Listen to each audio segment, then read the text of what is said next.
নমস্কাৰ prime time 18লৈ স্বাগতম ষ্টুডিঅ'ত মই পাপৰি আৰু প্ৰথমটো খবৰ হিমন্ত বিশ্ব শৰ্মাৰ কেবিনেটত অভিজ্ঞতা দক্ষতা আৰু নতুনৰ সমাহাৰ বৈচিত্ৰ্যৰ মাজত ঐক্যৰ চানেকি দাঙি ধৰি মুখ্যমন্ত্ৰী হিমন্ত বিশ্ব শৰ্মাৰ লগতে শপত ললে 13 জনীয়া মন্ত্ৰীসভাই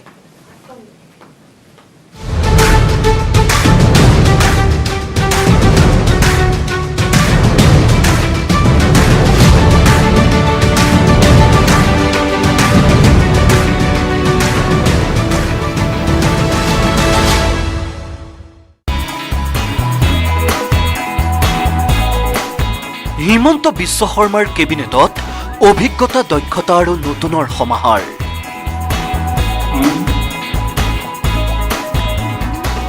বৈচিত্ৰ্যৰ মাজত ঐক্যৰ চানেকি দাঙি ধৰিলে মন্ত্ৰীসভাই কেবিনেটত ঠাই পালে বড়ো বঙালী মিচিং আহোম চাহ জনগোষ্ঠীৰ প্ৰতিনিধিয়ে সোমবাৰে ৰাজ্যৰ 15 সংখ্যক মুখ্যমন্ত্ৰী হিচাপে শপত ললে হিমন্ত বিশ্ব শৰ্মাই হিমন্ত বিশ্ব শৰ্মাই ঈশ্বৰৰ নামত শপত খাই কওঁ যে বিধিৰ দ্বাৰা স্থাপিত ভাৰতৰ সংবিধানৰ প্ৰতি মই প্ৰকৃত বিশ্বাস আৰু আনুগত্য পোষণ কৰিম মই ভাৰতৰ সাৰ্বভৌমত্ব আৰু অখণ্ডতা ৰক্ষা কৰিম মই অসম ৰাজ্যৰ মুখ্যমন্ত্ৰী স্বৰূপে বিশ্বস্ততাৰে আৰু শুদ্ধ অন্তঃকৰণেৰে মোৰ কৰ্তব্য সম্পাদন কৰিম আৰু মই ভয় বা পক্ষপাত অনুৰাগ বা বিদ্বেষ নোহোৱাকৈ সংবিধান আৰু বিধি অনুসাৰে সকলো প্ৰকাৰ লোকৰ প্ৰতি ন্যায় আচৰণ কৰিম লগতে 13 গৰাকী কেবিনেট মন্ত্ৰীকো শপত বাক্য পাঠ কৰোৱালে ৰাজ্যপাল জগদীশ মুখীয়ে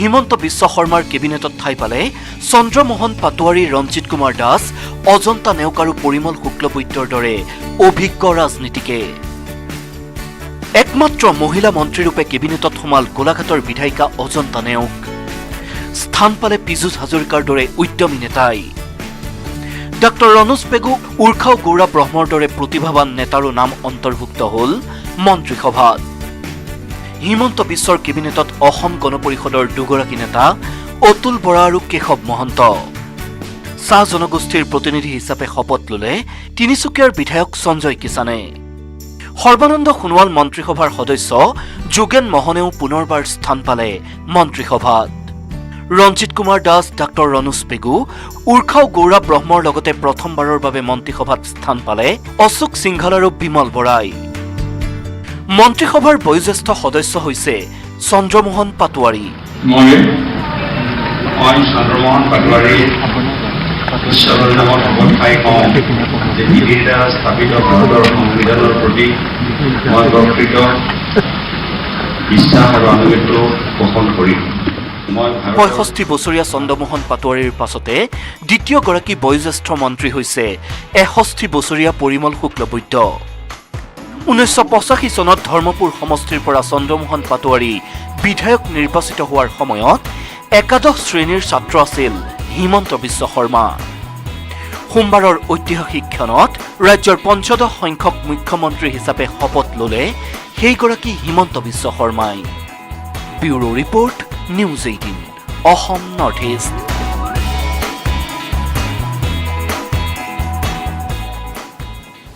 আৰু হিমন্ত বিশ্ব শৰ্মাৰ কেবিনেটত প্ৰথমবাৰলৈ মন্ত্ৰিত্বৰ স্থান পালে 6খনকৈ নতুন মুখে ৰাজ্যিক বিজেপি সভাপতিৰ লগতে নতুন মুখৰ তালিকাত আছে অজন্তা নেওগ উৰ্খাও গৌৰা ব্ৰহ্ম ৰণোজ পেগু অশোক সিংঘল আৰু বিমল বৰাৰ নাম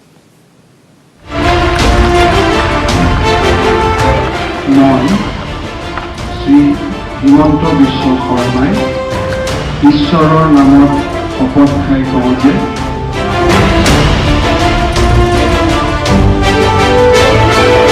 13 জনীয়া অসম মন্ত্ৰীসভাত 6খন নতুন মুখ তেওঁলোক 6জন হ'ল ৰঞ্জিত দাস অজন্তা নেওগ উৰ্খাও গৌৰা ব্ৰহ্ম ৰণোজ পেগু অশোক সিংঘল বিমল বৰা মুখ্যমন্ত্ৰী হিমন্ত বিশ্ব শৰ্মাৰ পাছতে শপত ললে ৰঞ্জিত কুমাৰ দাসে নামত শপত খাই কওঁ যে বিধিৰ দ্বাৰা স্থাপিত ভাৰতীয় সংবিধানৰ প্ৰতি 1992 চনত তেওঁ যোগদান কৰিছিল বিজেপি 2011 চনত সৰভোগৰ পৰা বিধায়ক নিৰ্বাচিত হোৱাৰ পাছত বিধানসভাত বিজেপিৰ উপদলপতি হিচাপে কাৰ্যনিৰ্বাহ কৰা ৰঞ্জিত দাসে 2016 চনত উপবিষ্ট হৈছিল অধ্যক্ষৰ আসনত। 2017 চনৰ 30 জানুৱাৰীত দাসে কান্ধ পাতি লৈছিল ৰাজ্যিক সভাপতিৰ দায়িত্ব। মুখ্যমন্ত্ৰী পৰিৱৰ্তনৰ পাছতেই প্ৰথমবাৰলৈ সেইজন ৰঞ্জিত দাসেই এইবাৰ স্থান পালে হিমন্ত বিশ্ব শৰ্মাৰ কেবিনেটত। প্ৰত্যাশিতভাৱেই মন্ত্ৰীসভাত স্থান পালে বিজেপি নেত্ৰী অজন্তা নেওগেও। 1996 চনত স্বামী নগেন নেওগ ঘাতকৰ বলি হোৱাৰ পাছত 2001 চনৰ পৰা 2016 চনলৈ ক্ৰমাগত 4বাৰ গোলাঘাটৰ বিধায়ক হৈছিল নেওগ। তৰুণ গগৈৰ দুটা কাৰ্যকালত গড়কাপ্তানিৰ দৰে গুৰুত্বপূৰ্ণ বিভাগ সফলতাৰে চম্ভালি প্ৰশংসিত হোৱা নেত্ৰীগৰাকীয়ে কিছুদিন পূৰ্বে কংগ্ৰেছ ত্যাগ কৰি যোগ দিছিল বিজেপিত। বিজেপিৰ পৰাও পুনৰবাৰ গোলাঘাট দখল কৰাৰ পাছত এতিয়া হিমন্ত বিশ্ব শৰ্মাৰ মন্ত্ৰীসভাৰ কেবিনেটত স্থান পালে উজনি অসমৰ প্ৰভাৱশালী নেত্ৰীগৰাকীয়ে। হিমন্ত বিশ্ব শৰ্মা মন্ত্ৰীসভাৰ আন এখন নতুন মুখ হ'ল উৰ্খাও গৌৰা ব্ৰহ্ম।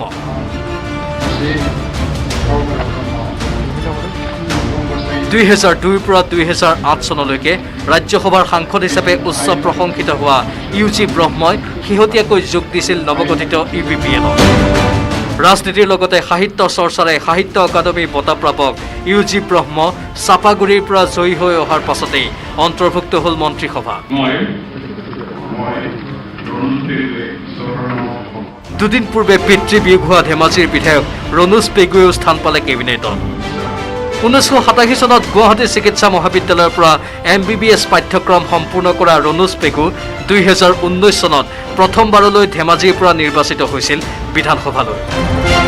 ক্ৰমাগত দ্বিতীয়বাৰলৈ ধেমাজি সমষ্টিৰ পৰা জয়ী হোৱা ৰণোজ পেগুৱে উত্তৰ অসমৰ একমাত্ৰ প্ৰতিনিধি হিচাপে ঠাই পালে অসম মন্ত্ৰীসভাত। ক্ৰমাগত দুবাৰকৈ ঢেকীয়াজুলি সমষ্টিৰ পৰা বিজয়ী হৈ অহা অশোক সিংঘালেও স্থান পালে হিমন্ত বিশ্ব শৰ্মাৰ কেবিনেটত। Ashok Singhal, do swear in the name of God. মন্ত্ৰীসভাত নতুন মুখ হিচাপে সৰ্বশেষত শপত ল'লে টিংখঙৰ বিধায়ক বিমল বৰাই। 13জনীয়া অসম মন্ত্ৰীসভাত প্ৰথমবাৰলৈ কেবিনেট মন্ত্ৰীৰ মৰ্যাদা লাভ কৰা 6গৰাকী নেতাৰ ওপৰত দৃষ্টি নিবদ্ধ হৈছে ৰাজ্যবাসী। অৱশ্যে নতুন মুখৰ মন্ত্ৰীকেইজনক কি দপ্তৰ দিয়ে সেয়াহে লক্ষণীয় হ'ব। Bureau report, news 18 Assam north east. আমাৰ চৰকাৰ প্ৰ'এক্টিভ চৰকাৰ, সকলো সময়তে কাৰ্যক্ষম হৈ থাকিব এই চৰকাৰ। জনতাই যেতিয়াই বিচাৰে তেতিয়াই পাব আমাক। মুখ্যমন্ত্ৰীৰূপে প্ৰথমখন সংবাদমেল সম্বোধন কৰিয়ে এই আশ্বাস প্ৰদান কৰিলে ডক্টৰ হিমন্ত বিশ্ব শৰ্মাই।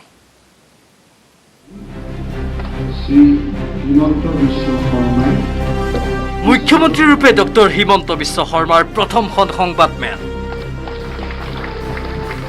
অহাকালিৰ কেবিনেটৰ পৰাই আপোনালোকে আমাক এখন কৰ্মক্ষম আৰু চৰকাৰ গঠনৰ 24 ঘণ্টাৰ ভিতৰতে কামত নামি পৰা এখন চৰকাৰ হিচাপে দেখা পাব।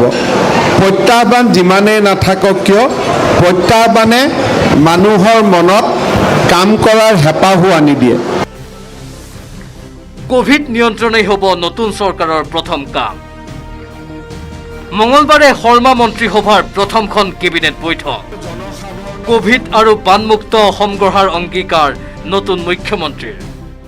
কোভিড পৰিৱেশ, আমাৰ নিৰ্বাচনী প্ৰতিশ্ৰুতি আৰু ইয়াৰ লগে লগে এখন বানমুক্ত অসমৰ, ফ্লাড ফ্ৰী আছাম, বানমুক্ত অসমৰ সপোনৰ কথাও আমি নিৰ্বাচনৰ সময়ত ৰাইজৰ আগত দাঙি ধৰিছিলোঁ।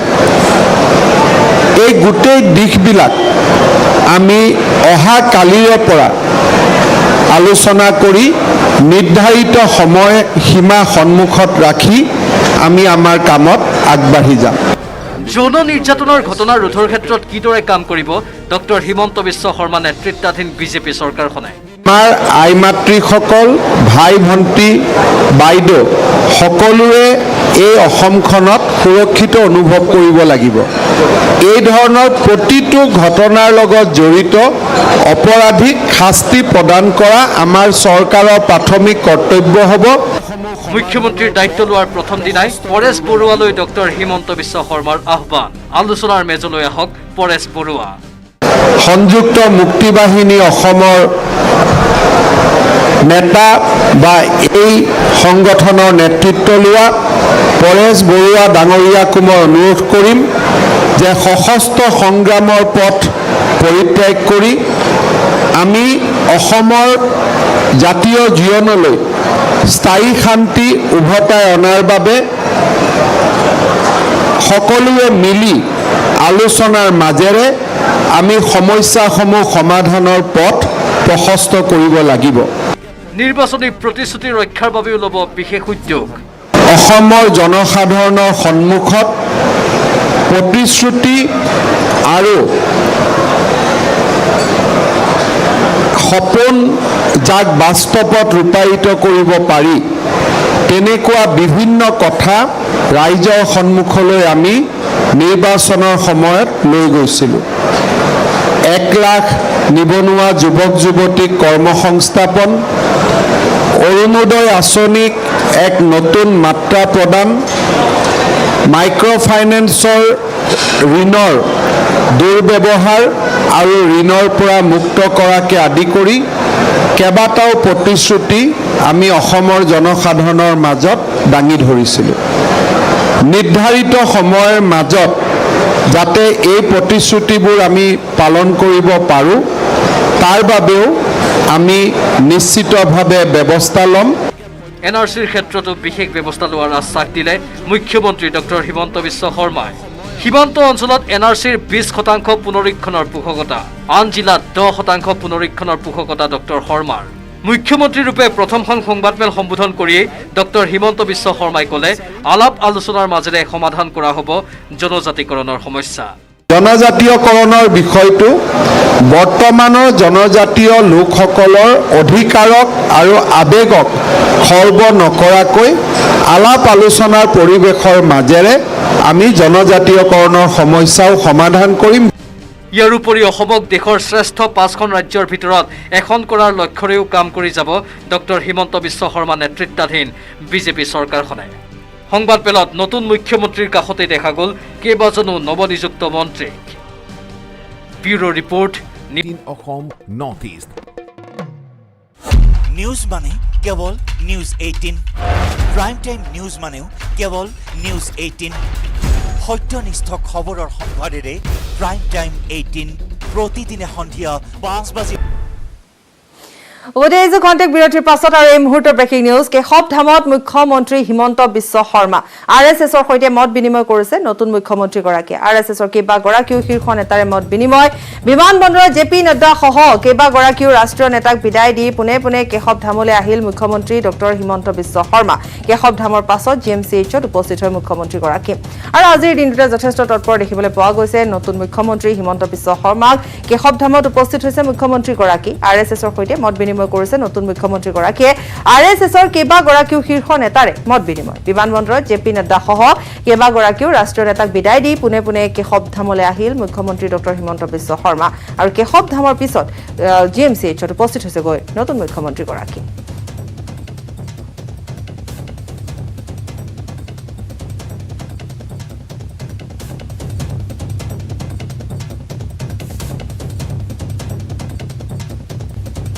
আৰু আন এক ব্ৰেকিং নিউজ। মুখ্যমন্ত্ৰীৰ দায়িত্ব লৈ প্ৰথমটো বদলিৰ নিৰ্দেশ হিমন্ত বিশ্ব শৰ্মাৰ। মুখ্যমন্ত্ৰী প্ৰধান সচিব হিচাপে নিযুক্ত সমীৰ কুমাৰ সিনহাক আৰু বিত্ত বিভাগৰ প্ৰধান সচিবৰ দায়িত্ব সমীৰ কুমাৰ সিনহাক, স্বাস্থ্য বিভাগৰ প্ৰধান সচিবৰ পৰা অব্যাহতি সমীৰ সিনহাক বদলি কৰা হ'ল মুখ্যমন্ত্ৰী কাৰ্যালয়ৰ অতিৰিক্ত মুখ্য সচিব পৱন বৰঠাকুৰক ৰূপান্তৰ উন্নয়নৰ অতিৰিক্ত মুখ্য সচিবৰ দায়িত্ব অৰ্পণ কৰা হৈছে। সাংস্কৃতিক পৰিক্ৰমাৰো দায়িত্বত থাকিব বৰঠাকুৰ। আৰু কাইলৈ কেইবাগৰাকীও বিষয়াৰ ৰদ বদল হোৱাৰ সম্ভাৱনা। পুনৰ কৈছো, মুখ্যমন্ত্ৰীৰ দায়িত্ব লৈ প্ৰথমটো বদলিৰ নিৰ্দেশ হিমন্ত বিশ্ব শৰ্মাৰ। মুখ্যমন্ত্ৰী প্ৰধান সচিব হিচাপে নিযুক্ত সমীৰ কুমাৰ সিনহা, বিত্ত বিভাগৰ প্ৰধান সচিবৰ দায়িত্ব সমীৰ কুমাৰ সিনহাক, স্বাস্থ্য বিভাগৰ প্ৰধান সচিবৰ পৰা অব্যাহতি সমীৰ কুমাৰ সিনহাক বদলি কৰা হ'ল মুখ্যমন্ত্ৰী কাৰ্যালয়ৰ অতিৰিক্ত মুখ্য সচিব পৱন বৰঠাকুৰক ৰূপান্তৰ উন্নয়নৰ অতিৰিক্ত মুখ্য সচিবৰ দায়িত্ব, সাংস্কৃতিক পৰিক্ৰমাৰো দায়িত্ব বৰঠাকুৰক। আৰু কাইলৈ কেইবাগৰাকীও বিষয়াৰ ৰদ বদল হোৱাৰ সম্ভাৱনা।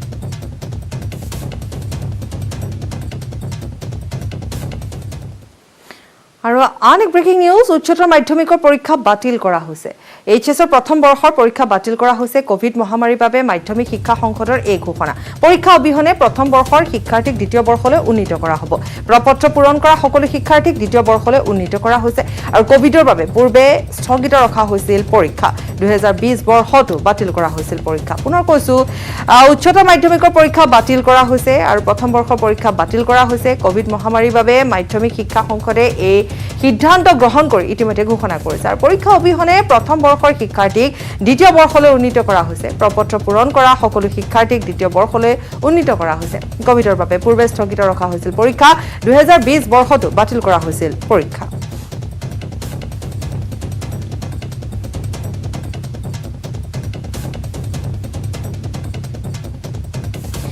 বিলাসী লেণ্ড ৰভাৰ বাহনক কৰোনা ৰোগীৰ বাবে এম্বুলেন্স হিচাপে ব্যৱহাৰ কৰিছে গুজৰাট জামনগৰৰ এজন মানৱ দৰদী লোকে কৰোনা মহামাৰীৰ এই সংকটৰ সময়ত বিলাসী বাহনত হাস্পতাললৈ কঢ়িয়াই আছে ৰোগী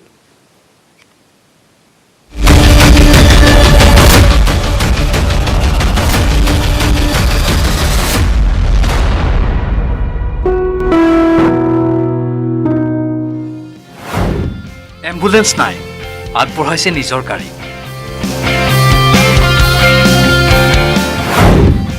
লাখটকীয়া লেণ্ড ৰভাৰ গাড়ীখনক এম্বুলেন্স হিচাপে ব্যৱহাৰ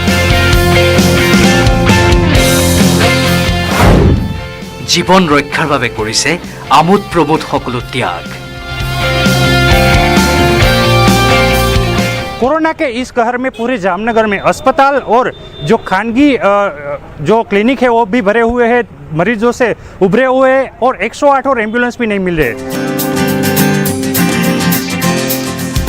কোৱা হয় সংকটৰ সময়ত পৰিচয় পোৱা যায় ব্যক্তিত্বৰ কৰোনাই নমাই আনিছে অন্ধকাৰ সমস্যাত পৰিছে সমগ্ৰ দেশ এনে সংকটৰ সময়ত ওলাই আহিছে একাংশ মানৱ দৰদী লোক ने 50 बेड का कोविड सेंटर खोला है उसके लिए उसमें एम्बुलेंस नहीं थी उसमें मैंने एम्बुलेंस दी है उसको जब तक कोविड सेंटर चालू रहेगा जब तक मैं उसमें रखूँगा गाड़ी এই ব্যক্তিজনৰ নাম ভৰত কাঞ্চাগ্ৰা গুজৰাটৰ জামনগৰৰ বাসিন্দা এওঁৰ লাখটকীয়া লেণ্ড ৰভাৰ গাড়ীখনক এম্বুলেন্স হিচাপে ব্যৱহাৰ কৰে কৰোনা মহামাৰীৰ এই সংকটৰ সময়ত সমাজ সংগঠনৰ দৰে কাম কৰি বিকল্পিক হস্পিটেললৈ কঢ়িয়াইছে ৰোগী কৰোনাৰ পৰা জীৱন ৰক্ষা কৰিবলৈ নিজেই লোৱা প্ৰচেষ্টা সম্পৰ্কত শুনক কি কয় তেওঁ कोरोना में सजीनी समान वैक्सीन है मैंने भी वैक्सीन ली है ভৰত কাঞ্চাগ্ৰাই কৰোনাৰ দুয়োটা ভেকচিন ইতিমধ্যে লৈছে আৰু এইসকল লোককো কৰোনা ভেকচিন ল'বলৈ আহ্বান জনাইছে आप भी यह वैक्सीन ले और सुरक्षित हो जाइए এগৰাকী কৰোনা আক্ৰান্তক সংকটজনক অৱস্থাত চিকিৎসালয়লৈ নিবলৈ হৈছিল সমস্যা ইয়াৰ পাছতেই ভৰত ভায়ে নিজৰ লেণ্ড ৰভাৰখনকেই এম্বুলেন্সলৈ ৰূপান্তৰিত কৰাৰ চিন্তা কৰে আৰু তেনেকেই কথামতেই কাম হোৱা দেখিবলৈ পোৱা গ'ল আৰু ইয়েই প্ৰমাণ কৰি দিলে কৰোনাক প্ৰতিহত কৰিবলৈ এতিয়াও আছে বহু মানৱ দৰদী লোক bureau' report news 18 Assam north east